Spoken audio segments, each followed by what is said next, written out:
never forget, Bob, the first time I heard you teach on Luke 2:52. I was stunned. You know, all of us as Christians have read that passage dozens, maybe hundreds of times. Right.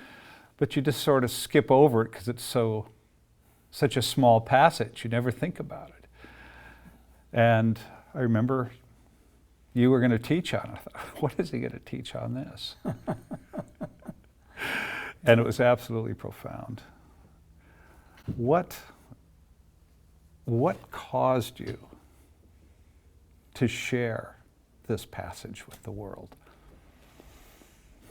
One day I was with a friend of mine who was a former NAF pilot, and we were driving down to Saltillo, Mexico to do a course for high school students in cultural anthropology. These were kids who were interested in missions. And my friend said, "Have you ever considered Luke 2:52?" And I said, "What is that?" And he talked about, this little verse, which seems like a tag. The last verse of chapter 2 of Luke. A throwaway. A throwaway. And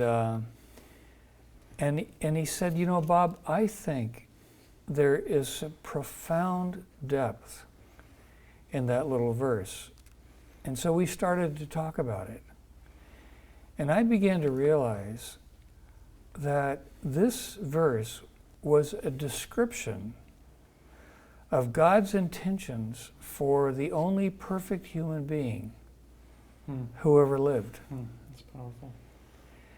And the description was holistic. It wasn't just spiritual. And this is the Holy Spirit instructing Luke on what God's intentions were for his baby, his son. And it didn't even start off with spiritual things. And Jesus grew in wisdom.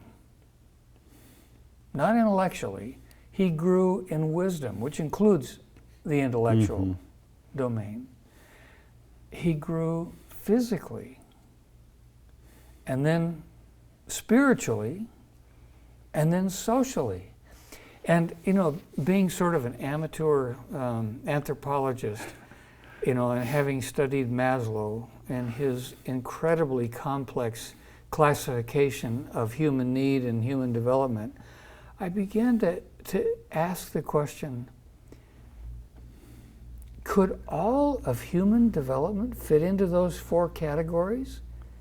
And I began to think, it could.